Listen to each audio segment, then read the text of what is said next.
안녕하십니까, 박정호입니다. 아침 송경제에서도 전해드렸던 것처럼 미국과 EU가 계속 중국을 압박하는 가운데 그 불똥이 우리나라에 튀고 있습니다. 중국 정부가 12월부터 고순도 흑연 수출을 통제한다고 밝혔는데요. 고순도 흑연은 2차 전지의 핵심 소재인 응급제의 원료죠. 국내 기업이 수입하는 흑연의 90% 정도가 중국산입니다. 중국에선 이번 조치가 특정 국가를 겨냥한 건 아니라고 강조했습니다만 미국의 타격이 클 거란 건 누구나 예상할 수 있는 상황입니다. 또다시 고조되고 있는 미중 간의 갈등 속에서 미국이 주목하는 산업이 있습니다.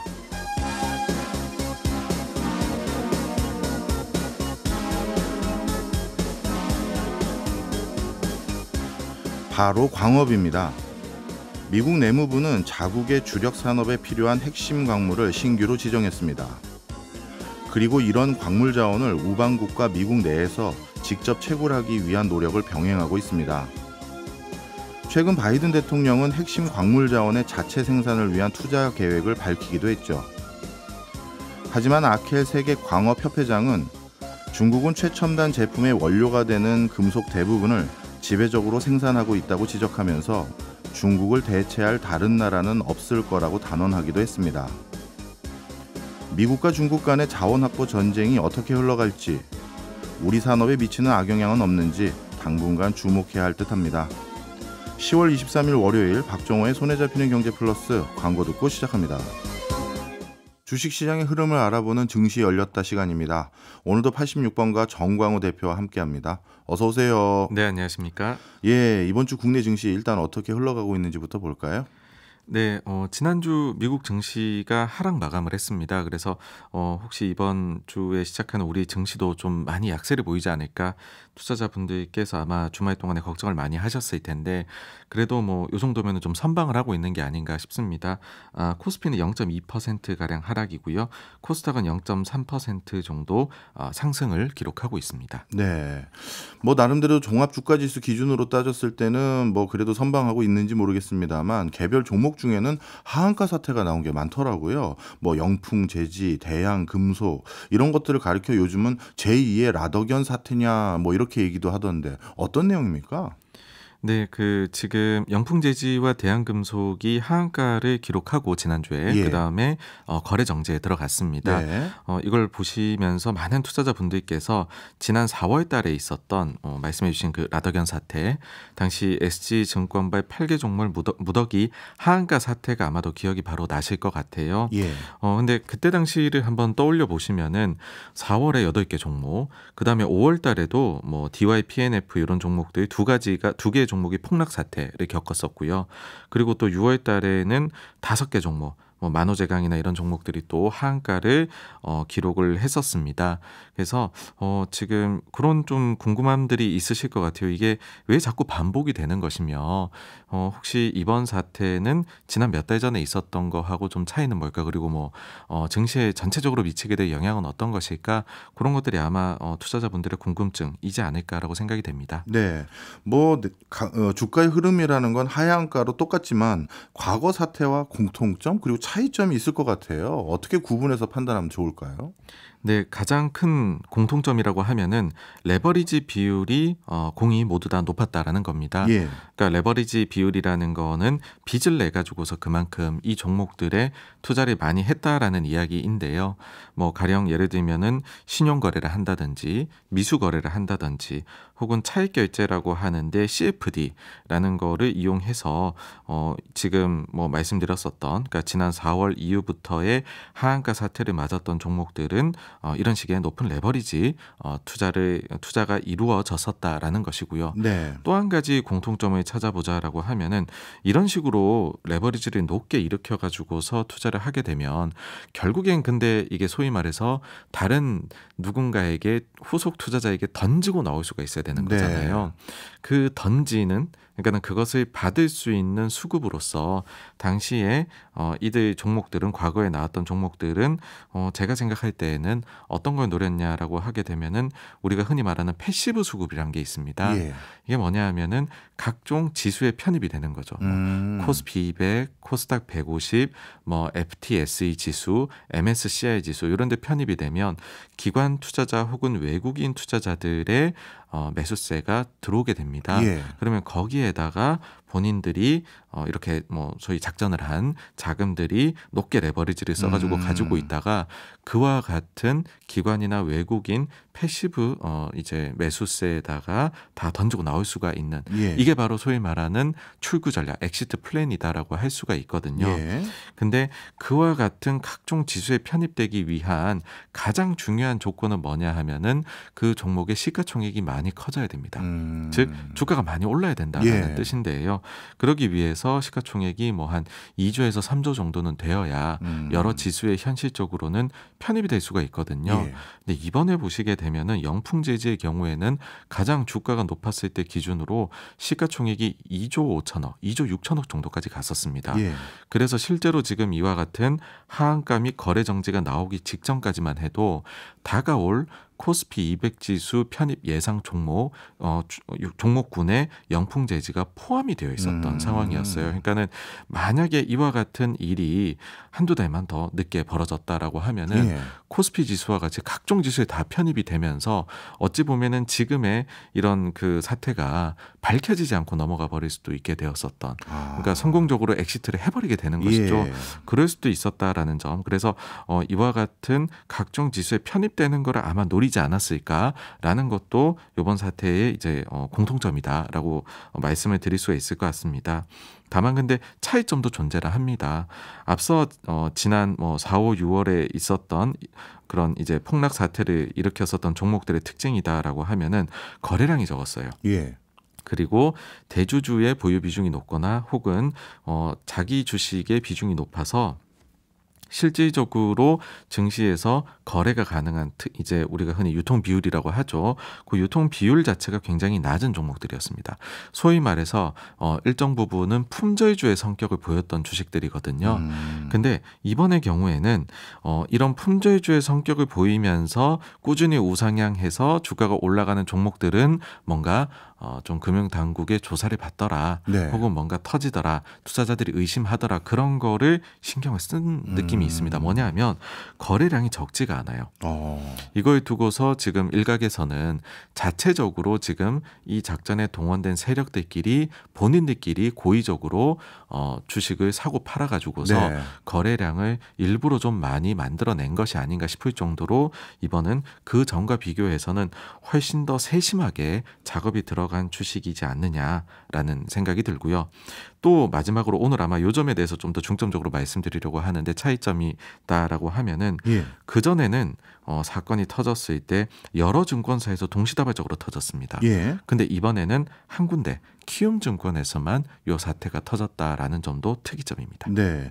방금 말씀 주셨던 이전 사례는 여러 증권사에서 터졌다라는 그 내용은 SG증권 사태 때는 전체 미수채권 규모 2,500억 원에 대해서 한 12개 증권사가 나눠 보유하고 있었던 걸 말씀해 주신 것 같고요. 네네. 근데 이번에는 키움증권 혼자만 한 5천억 원의 미수금이 발생했다고 하더라고요. 그럼 이런 차이는 왜 생긴 걸까요?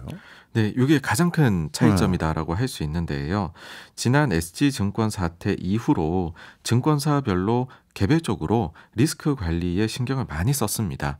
그래서 뭔가 이 주가의 흐름이 좀 이상해 보인다.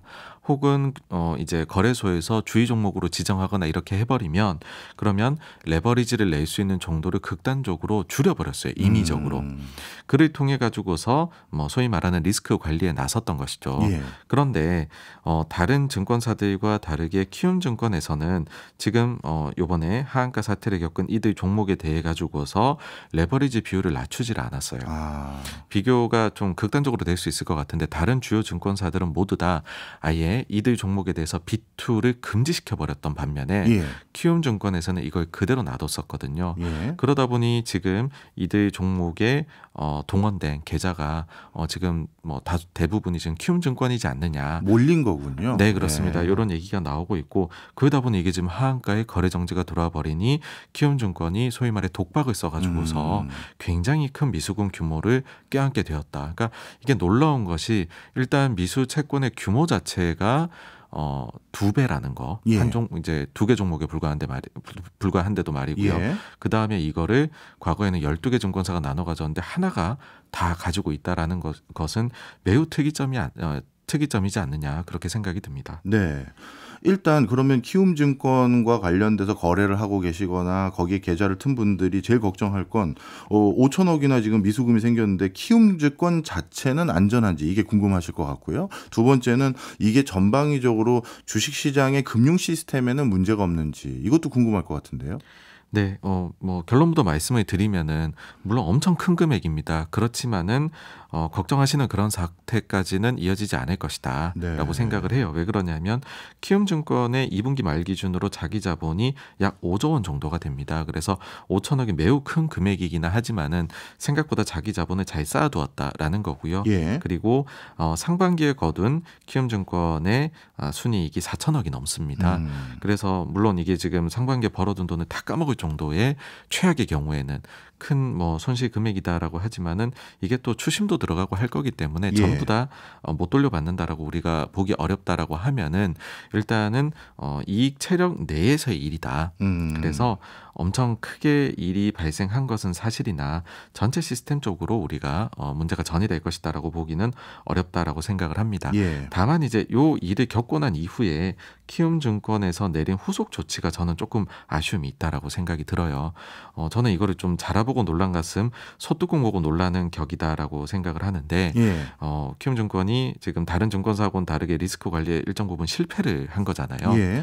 보통 우리가 그런 게 있지 않습니까? 실패를 한번 어느 분야에서 하고 나면 다른 데에서는 훨씬 더 그걸 만회하기 위해 가지고서 강도 높게. 네, 그렇습니다. 그래서 갑자기 지금 대대적으로 자체 리스크 축소에 돌입한 게 보이거든요. 예. 가령 예를 들면은 키움증권은 요번에 지금 오늘부터 자체적으로 15개 종목을 지정을 했어요. 그래서 이들에 대해 가지고서 즉시 신용융자나 담보대출 불가 설정을 해버렸습니다. 네. 근데 이게 뭐 뚜렷한 사유가 있는 것이 아니라 기준이 있는 게 아니라 사유 자체로 얘기를 한 것이 기타 미결제 위험이 증가했기 때문이다라고 했는데 요거는 일정 부분 좀 자의적인 것일 수도 있잖아. 왜냐하면 뭐 가령 이들 지금 15개 종목 중에는 거래소에서 주의 종목으로 지정한 것도 있지만 아닌 것들도 있거든요. 예. 근데 지금 키움증권은 자체적으로 이 결정을 내렸다라는 것입니다. 키움증권 계좌를 통해서 자체 투자하고 있는 개인 투자자들 입장에서는 오히려 역차별을 당한 꼴이 되니까 이런 건 좀 아쉬운 조치일 수도 있겠다 이런 생각이 드네요. 그런데 좀 더 근본적으로요. 이런 일들이 지금 벌써 한 10개월 전에도 터졌는데 또 터졌단 말이죠. 네. 이 주가 조작은 어찌 보면 매년 나오는데 이게 우리나라만 그런 겁니까? 외국은 안 그런 건지 그것도 궁금하고 좀 더 근원적으로 이거 막을 수 있는 방법이 없어요? 매번 이런 사태가 벌어질 때마다 이와 같은 우리가 논의를 하게 되는 것 같습니다. 그때마다 예. 좀 아쉬움이 남는 것이 해외에 대비해서 우리가 여전히 좀 처벌이나 이런 부분들에서 미약한 점이 미진한 점이 많다라는 거고요. 결국은 일벌백계를 통해 가지고서 화이트 칼라 범죄는 잡아낼 수밖에 없다라고 생각을 해요. 그래야지 본인이 따졌을 때 상과 벌 중에서 벌이 너무 크게 되면은 그런 시도 자체를 하지 못하게 되는 그렇겠죠. 것이다라고 생각을 하거든요. 근데 이제 요번 같은 경우에는 정부 입장에서도 조금은 아쉬움이 있을 것 같아요. 왜냐하면 지난 상반기에 있었던 이런 사태를 겪고 난 이후에 여러 조치를 발표를 했었거든요. 이제 대표적으로 5월 달에는 이 차익 결제에 대한 규제 보완 방안이 발표가 되었고 예. 실제로 이런 것들이 뭐 이제 정보 공개를 더 투명하게 한다든지 레버리지 낼 수 있는 정도를 줄인다라든지 이런 것들이 9월 달에 실행이 되었습니다. 근데 이런 점들을 좀 피해갈 수 있었던 게 이번에 키움증권을 활용해서 미수금 그러니까는 신용이나 차익 결제가 아니라 미수 거래를 하는 부분에 있어 가지고서는 여전히 여기선 좀 미진한 점이 있었다라는 거죠. 예. 그래서 여기에 대해 가지고서 또 정부에서 사실 뭐 소잃고 외양간 고치는 꼴이기는 하지만은 추가적인 조치가 일단은 필요하지 않을까라는 생각이 들고요. 그리고 더 나아가 가지고서는 사실 이게 정부가 모든 것을 다 아주 알고서 컨트롤하기는 어려운 면이 있고 예. 자체적인 리스크 관리라는 측면도 있거든요. 근데 이제 그 다른 증권사들은 자체 리스크 관리를 이번에 한 것이고 예. 키움증권은 이 부분에서 미진했다라는 건데, 근데 대대적으로 지금 자체적인 리스크 관리 시스템이 어떻게 마련되어 있으며 그것들이 앞으로 향후에 어떤 식으로 추가로 이게 더 투자자 보호를 정말 현실적으로 할 수 있도록 강화되어 나갈 수 있을지 여기에 대해 가지고서 금융당국이 전체적인 좀 체크 작업에 들어가야 되는 것이 아닐까 하는 생각이 듭니다. 네, 시스템적인 보완도 당연히 더 이루어져야겠죠. 근데 앞서 말씀 주셨던 내용 중에서 제가 제일 궁금한 게 이미 여러 차례 한국은 이런 그 주가 조작에 개입한 사람에 대해서 뭐라 할까요? 처벌이 미약하다. 이게 계속 지적이 있었음에도 불구하고 이게 바로잡혀지지 않는 이유는 이거 일부러 안 고치는 건가 싶은 생각이 이제 들 정도인데 뭐 한국에 특수 상황이 있는 겁니까? 왜 그렇죠?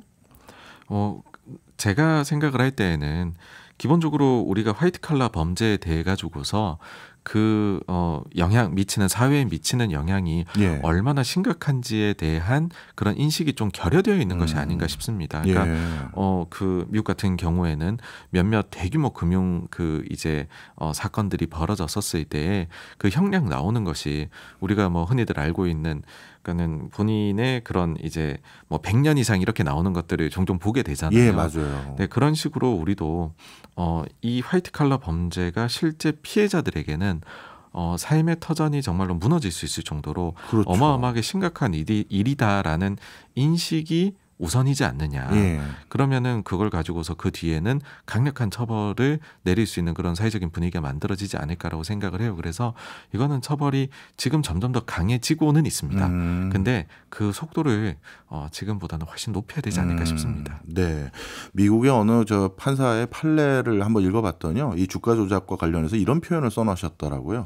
경제적 살인을 감행한 것이다. 우리도 빨리 그런 인식이 좀 많아졌으면 하는 바람입니다.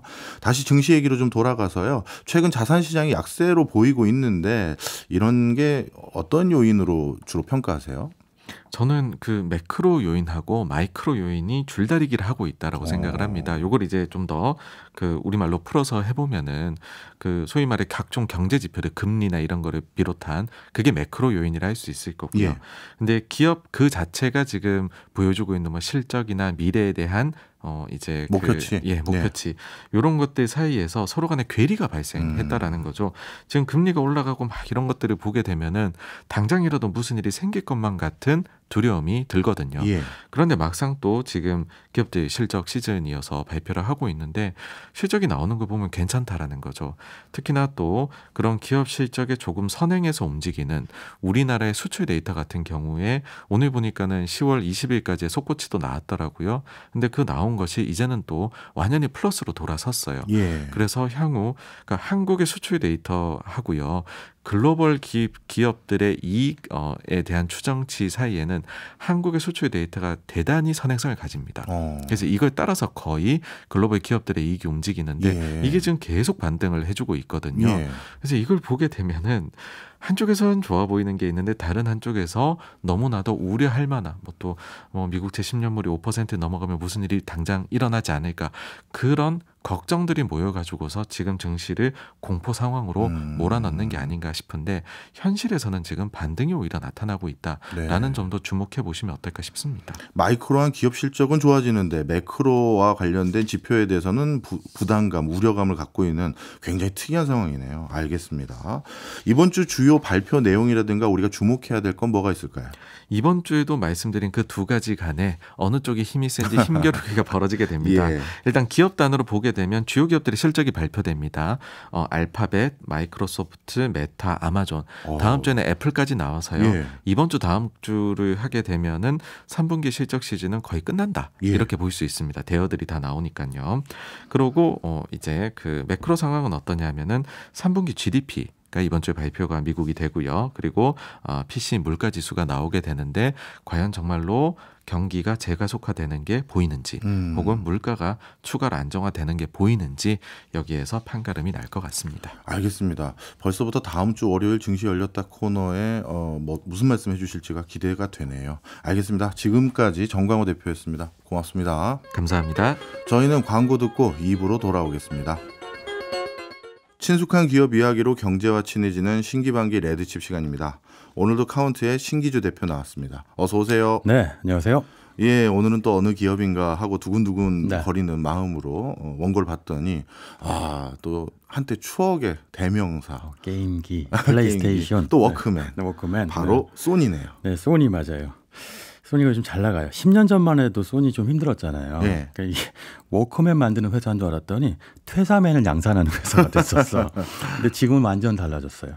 그러니까 예전에는 7년 연속 적자였는데 지금은요. 2022년 지난해 실적 일단 말씀드리면 사상 최대 매출이었는데 10조 엔이었으니까 우리 돈으로 100조 원쯤 되거든요.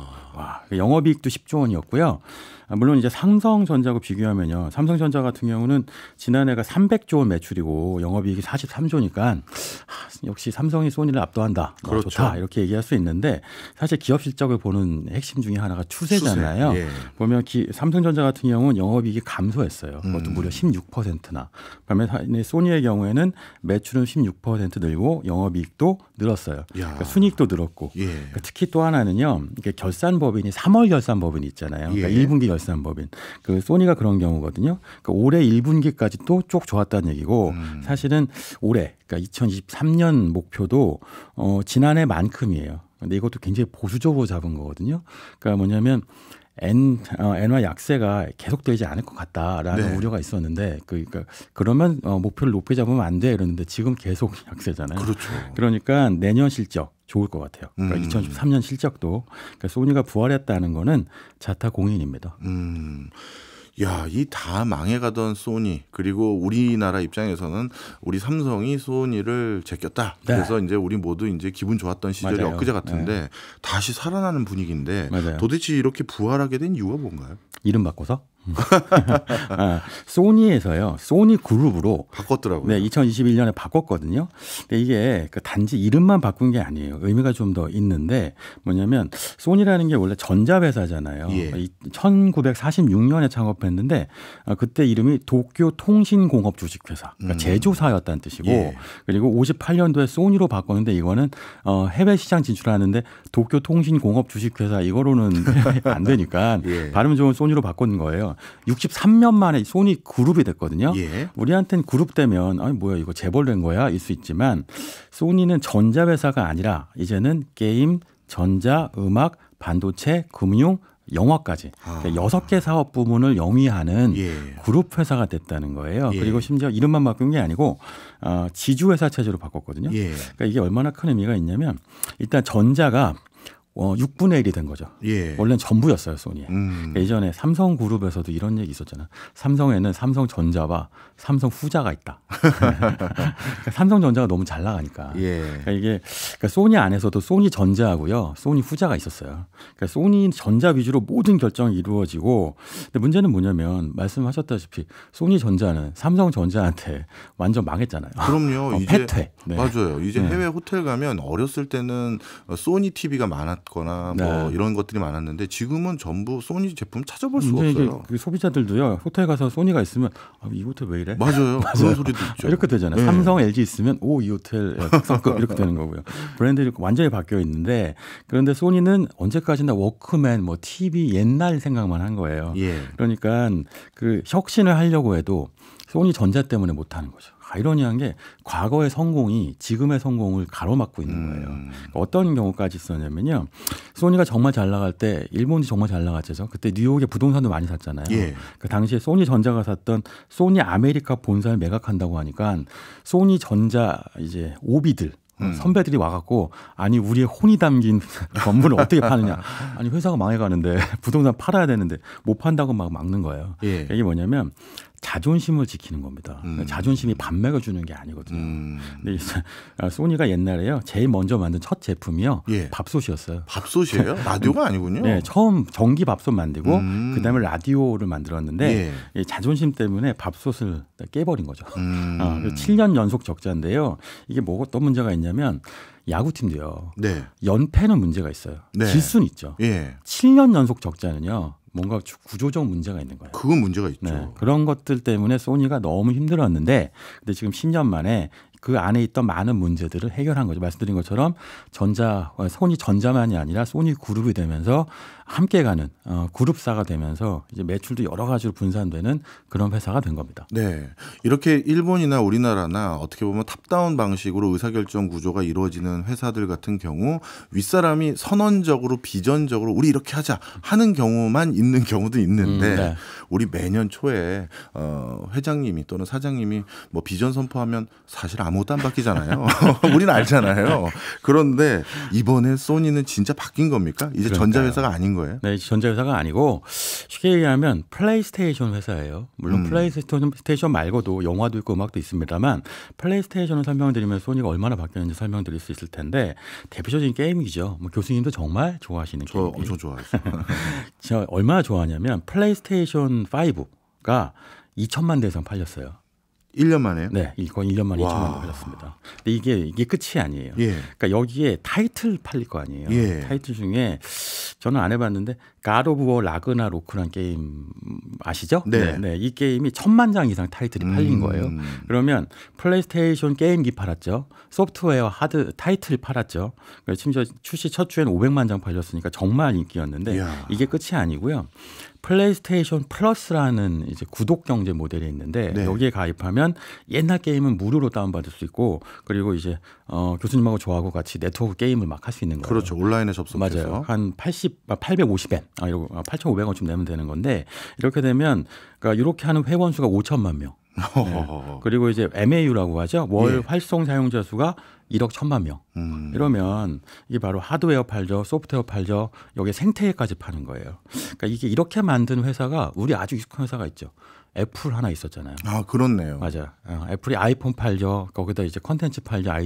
그 앱스토어로 그리고 이제 생태계를 파는 건데 사실은 아시아권 전자회사 중에서 이렇게 생태계를 완성한 회사가 많지 않죠. 예. 네, 소니가 거의 유일하다고 할 수 있고요. 그러니까 그 소니 전자 매출이요, 2000년 기준으로는 예. 전자 매출이 전체 70%였어요. 예. 근데 지금은 전자 매출이 전체 20%밖에 안 되고요. 나머지 70%가 이런 게임, 뭐 거기서 나온 영화, 뭐 이런 것들입니다. 소니 같은 경우 가장 유명한 게 스파이더맨 있잖아요. 예. 스파이더맨 영화 만들죠, 게임 만들죠, 뭐 애니메이션 만들 수도 있고 음악 만들 수도 있어요. 그러니까 이렇게 하는 거에 더하기 또 뭐가 있냐면요. 게임 안에서도 그러니까 예전 소니 같으면 게임기만 팔았겠죠. 플레이스테이션 많이 팔게. 예. 그런데 지금 그렇게 안 하고 게임기 판매 매출이 20%밖에 안 되고요. 나머지는 다 타이틀하고 생태계로 파는 거예요. 그러니까 이렇게 매출이 뒤집어지니까 매출이 굉장히 양호해지고 이제 질이 좋아지는 거죠. 예. 이게 어디서 나타나냐면 예전에 플레이스테이션이 대박이 나잖아요. 소니가. 그러면 적자예요. 왜 적자냐? 게임기 그 원가보다 못하게 파는 거예요. 일단 팔고 예. 시장을 만든 다음에 타이틀을 팔려고. 그러니까 적자를 감수해야 되고 나중에 타이틀 팔아갖고 적자 메꾸는 구조였는데 네. 플레이스테이션 5의 경우에는 출시하자마자 바로 흑자였어요. 이게 이제 사업 구조가 바뀌면서 소니가 굉장히 강한 회사가 된 거죠. 이번에 플레이스테이션 5라는 어떻게 게임기가 출시하자마자 이익이 난 것은 어떻게 보면 그동안 저변을 넓혀와서 그런 건지 아니면 이번에는 좀 고가 정책으로 바꾼 건지 뭡니까? 저변을 넓혀왔던 건 맞아요. 이게 예. 처음 출시한 건 94년도부터니까 청춘을 함께한 게임기. 예. 네, 그런데 5부터는 정말 이상하게 만들었어요. 어떻게 만들었냐? 잘 만든 게 아니고요. 예. 어떻게 보면 못 만들었죠. 싸게 만들었어요. 그러니까 원래 이 소니라고 하는 것은 우리가 세계 최고야, 전자에서는 1등이야라고 생각했으니까 플레이스테이션도 비싸고 좋고 고급스럽게 만들었어요. 예. 근데 소비자들한테 필요한 거는 그런 게 아니고 가성비잖아요. 그렇죠. 그러니까 부품 가격도 낮추고 그리고 게임기 가격도 당연히 낮춰지고요. 그러니까 소니가 물건을 파는 게 아니라 타이틀을 팔 수 있도록 하는 생태계를 조성하는 어떤 미끼가 된 거죠. 그게 사실 전자회사가 최고였던 회사에서 하기가 굉장히 어려운 일이잖아요. 그러니까 우리가 바로 미끼가 되라고 전자는 그럴 수 없어였는데 완전히 입장이 바뀐 겁니다. 그러면서 상황이 완전 뒤집어져서요. 최고의 전자제품을 만드는 회사가 지금 소니는 아닐 거예요. 애플이거나 삼성전자나 LG전자겠죠. 예. 그런데 최고로 돈을 잘 버는 회사 소니. 소니라고도 할 수 있겠죠. 야, 이거 대단한 거거든요. 왜냐하면 이 소니처럼 역사가 오래된 기업 같은 경우 그 회사 간부 사원부터 밑에 있는 사원들까지 전부 전자와 관련된 전공이나 경력을 가진 사람들만 똘똘 뭉쳐 있을 텐데 맞아요. 그걸 스스로의 정체성을 버리고 우리 제조 버리자 이거 쉽지 않거든요. 어떻게 이게 됐나요? 이게 소니 안에서도 가장 변방이었던 출신의 임원이 CEO가 됐어요. 2012년에 어디였냐면 그 옛날에 CBS 뮤직이었는데 예. 인수했죠 소니가. 예. 소니 뮤직 출신의 CEO인데 이름이 히라이 가스오인데 2012년부터 2018년 동안 소니 이끌었고요. 지금은 예. 소니의 선임 고문입니다. 말씀드렸다시피 비주류예요. 소니는 전자가 짱이니까. 그런데 여기서 이제 1960년 도쿄 출생인데요. 굉장히 젊게 52세에 소니의 CEO가 됐어요. 예. 한 번도 전자 경험해 본 적이 없으니까 연공서열, 소니의 전통 이런 거 별로 안 중요합니다. 예. 그렇다고 해서 막 정말 칼부림만 하는 CEO는 아니었고 구조조정 전문가라서 그 구조조정 이후에 조직을 감싸는 법, 예. 화학적 결합 이런 것도 잘하는 인물이었어요. 근데 이 소니 대표가 되고 나서 전 세계 직원들과 만났는데 보통 타운홀 미팅이라고 하잖아요. 네. 크게 모여갖고 얘기하는 거. 그 쉽게 얘기하면 뭐 하고 싶은 말 다 해보세요. 그러면 아무 말 않고 가만히 있는. 사장님 말씀, 호남 말씀 듣는. 예. 근데 들은 거예요. 들으니까 소니한테 문제가 있다. 이게 뭐냐? 기술 지상주의가 있다. 기술 지상주의. 근데 기술이 예전 같지 않은데 여전히 자존심만 남아있다. 우리가 필요한 거는 기술의 자존심, 그러니까 공급자 마인드가 아니고 소비자가 필요로 한 걸 주는 감동을 줘야 되는 마인드가 필요하다. 네. 그러니까 플레이스테이션도 최고를 만드는 게 아니라 소비자가 필요한 만큼 만들면 되잖아요. 네. 게임만 재밌으면 됐지. 최고부터 최고 제품이 필요한가? 비싸게? 네, 그러니까 이런 히라이 가즈오가 이런 질문을 받았대요. 2012년에 처음 대표가 됐을 때 네. 당시에 이제 아직 TV 만들고 있을 때였으니까 그러니까 소니 TV 계속 만들 거예요. 그랬더니 질문이 틀렸어요. 그게 아니라 소니가 TV 만드는 게 중요한 게 아니라 소비자가 필요한 제품을 소니가 만들 수 있느냐가 중요하고 TV가 아니면 TV는 포기할 수 있다 얘기였거든요. 실제로 연간 4천만 대 TV 만들었는데 2천만 대로 목표를 줄여요. 예. 그러면 당연히 주주들이나 당연히 소니의 선배들이 막 들고 일어났겠죠. 네. 그런데 그걸 과감히 줄이고 그 재원을 게임이나 플레이스테이션 같은 거에 이제 집중을 한 거예요. 심지어 반도체도 소니 자체 반도체 있었잖아요. 네. 지금도 있긴 있는데 이걸 AMD 반도체로 바꿔요. 자존심을 다 버리고 가장 최적화된 방법을 쓰는 거고요. 포기한 그 사업이 많은데 화학 또는 그 유명한 소니 바이오 노트북 이것도 접습니다. 그리고 뭐 리튬 이온 배터리도 접고, 예. 그리고 뭐 플라즈마 TV 이것도 차세대 TV라고 하는데 접고요. 네. 그리고 나서 가장 중요한 걸 하는데요. 이게 뭐냐면 우리 목표는 매출이 아닙니다. 그러니까 이 CEO의 가장 중요한 역할은 지표를 최고 가장 중요한 지표를 정하는 거잖아요. 예. 매출이 아니고 우리 중요한 건 이익률이에요라고 한 거예요. 정확하게는 자기 자본 이익률인데 이게 ROE라고 하죠. 예. 근데 제조업은요 자본이 많이 들어가잖아요. 그렇죠. 이익률이 높기가 어려워요. 예. 우린 제조업 회사 아니에요라는 얘기를 한 거고요. 그리고 나서 게임, 뭐 금융, 뭐 음악, 영화 이런 걸로 해서 골고루 성장하게 됐고요. 이게 겨우 성과를 거두게 된 거죠. 예. 사실 엔지니어 입장에서 엔지니어 출신이 아닌 CEO가 컨텐츠 기반의 CEO가 와서 너희들 기술은 자존심만 남았어 그러면 저 사람이 뭘 한다고 이렇게 생각하기 쉬운데 야 이것도 어마어마한 리더십의 성과라고 볼 수도 있겠네요. 그래서 지금까지 소니는 그럼 이 지침 아래서 계속 잘 나가게 된 건가요? 네, 그 이후에는 계속 잘 나가고 있는데요. 일단 그 히라이 가즈오라는 인물 이전에 말씀하신 것처럼 이데이 노부 유키 또 하버드 스트링어 아마 경영 관심 있으신 분들은 한 번씩 들어보셨던 CEO가 이런 걸 안 하려고 한 게 아니에요. 했는데 지금 말씀하신 것처럼 저항이 너무 강했던 거죠. 예. 우리는 전자회사야. 근데 그런 문제를 잘 포용해서 해결하지 못했는데 이제 히라이 가즈오는 그걸 해냈고요. 예. 그러면서 결국은 소니가 지금 말씀하신 것처럼 이제 그 탄력을 받았는데 히라이 가즈오는 후계자도 잘 정했어요. 뭐냐면 CFO 출신의 그 요시다 게니치로라는 인물을 선택했는데 이 인물은 재무통이거든요. 네. 그러니까 이제 히라이 가즈오는 CBS 출신 그 음악 프로듀서 출신 쪽이고요. 예. 그리고 이제 재무통의 경우에는 요시다 게니치로는 소니라는 구조 자체를 6개 회사의 지주회사로 바꾼 것 하나. 예. 그리고 가장 큰 목표는 영업이익이라는 것 하나. 이런 것들은 다 요시다 게니치로 지금 현 CEO가 만든 겁니다. 네. 그러니까 두 벙의 CEO가 말하자면 나라로 치면 성군이 나와갖고 그래갖고 소니를 위기에서 구해낸 거고요. 그러니까 지금 하고 있는 거는 요시다 게니치는 뭘 하고 있냐면 자동차 만들고 있어요. 그러니까 하드웨어 만들었죠. 예. 소프트웨어 있죠. 그리고 생태계 만들었어요. 예. 근데 이거 완성하는 것은 애플 보면 디바이스가 필요하잖아요. 예. 애플의 생태계의 가장 핵심은 아이폰이잖아요. 예. 아이폰 인기가 떨어지면 애플 생태계도 무너지는 거예요. 예. 소니 같은 경우가 그랬거든요. 그러니까 비싼 거 만들었는데 아무도 사지 않으니까 생태계 만들어놨는데 생태계 사막화라고 하는 게 이루어진 거예요. 예. 사람이 아무도 없어요. 그러니까 지금 그 디바이스를 만들어야 되는데 그게 뭐냐면 물론 플레이스테이션이 좋지만 전기차가 필요한 거예요. 네. 그래서 혼다하고 합작해서 혼다하고 같이 전기 회사 차 회사를 만들어서 전기차를 개발하고 했고 이미 그게 이름이 아펠라라는 거죠. CES에서 공개가 됐는데요. 예. 근데 이거를 이제 2030년대까지 성장시켜서 자동차 안에서 게임하고 소니 영화 보고 스파이더맨 보고 귀멸의 칼날 보고 뭐 이렇게 만드는 생태계를 만드는 것. 이게 소니의 다음 보석이고요. 네. 이게 된다면 소니는 부활하는 겁니다. 완벽하게.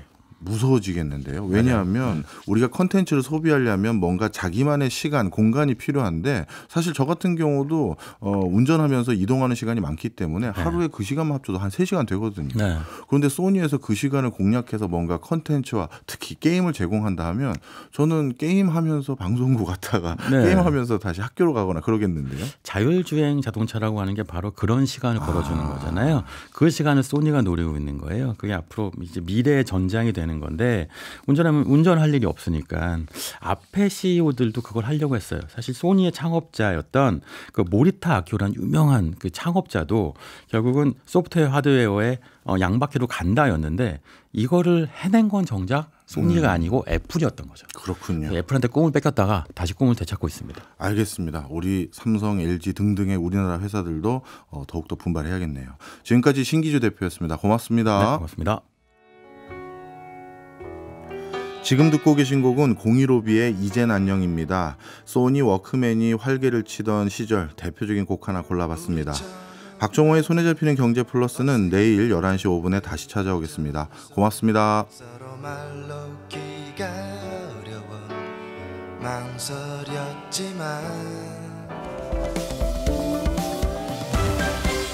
경제생활의 플러스가 되는 아주 경제적인 시간.